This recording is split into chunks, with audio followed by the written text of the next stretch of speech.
The story of Pinocchio.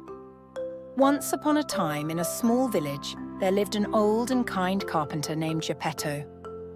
Geppetto loved his craft and often made toys for the local children, but he was lonely and wished for a child of his own. One day, he discovered a beautiful piece of wood, full of potential, and decided to carve a puppet. He carefully crafted the puppet, shaping its features with love and care, and named it Pinocchio.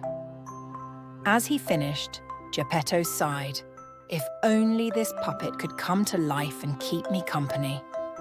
That night, as Geppetto slept, a magical fairy appeared in his workshop. She heard Geppetto's heartfelt wish and decided to grant it. With a wave of her wand, she brought Pinocchio to life. The fairy spoke to Pinocchio, saying, "Pinocchio, you are alive, but to become a real boy, you must prove yourself to be honest, kind, and brave. Remember, whenever you tell a lie, your nose will grow longer." Then she disappeared in a flash of light. The next morning, Geppetto was astonished to find Pinocchio moving and talking. Overjoyed, he hugged the puppet and decided to treat him as his own son. He gave Pinocchio a new set of clothes and a schoolbook, sending him off to school. "Study hard, Pinocchio, and become a smart and good boy," Geppetto said as he waved goodbye.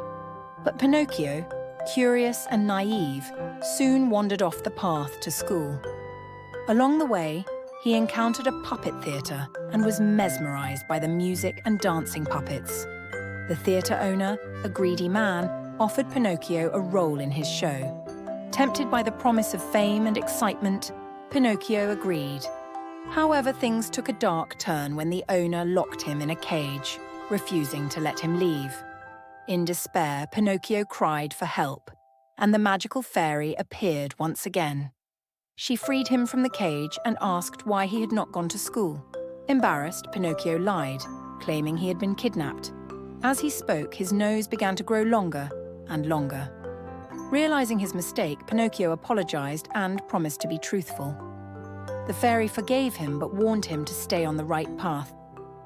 On his way home, Pinocchio met a sly fox and a crafty cat. The two tricksters convinced Pinocchio to plant his gold coins in a supposed field of miracles, where they claimed a money tree would grow.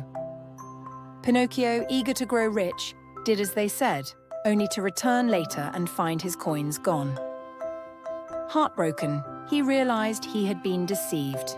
Determined to make amends, Pinocchio hurried home, only to discover that Geppetto had gone out to sea in search of him. Worried for his father, Pinocchio set off to find him. During his journey, he faced many challenges, but remained brave and persistent. Finally, he reached the sea and dove in, determined to rescue Geppetto. While swimming, Pinocchio was swallowed by a giant whale. Inside the whale's belly, to his amazement, he found Geppetto, alive but weak. The reunion filled them both with hope, and together, they devised a clever plan to escape. Using Pinocchio's resourcefulness, they lit a fire, causing the whale to sneeze them out into the open sea. Exhausted but safe, they made their way back home. Geppetto was overjoyed to see how much Pinocchio had matured. That night, the magical fairy visited once more. "Pinocchio," she said, "you have proven yourself to be honest, brave, and kind. You have earned the right to become a real boy." With a wave of her wand, she transformed Pinocchio into a living, breathing child. Geppetto and Pinocchio embraced, their hearts full of happiness.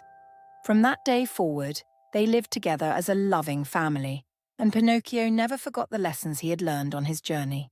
What do you think about the story? Please share in comments.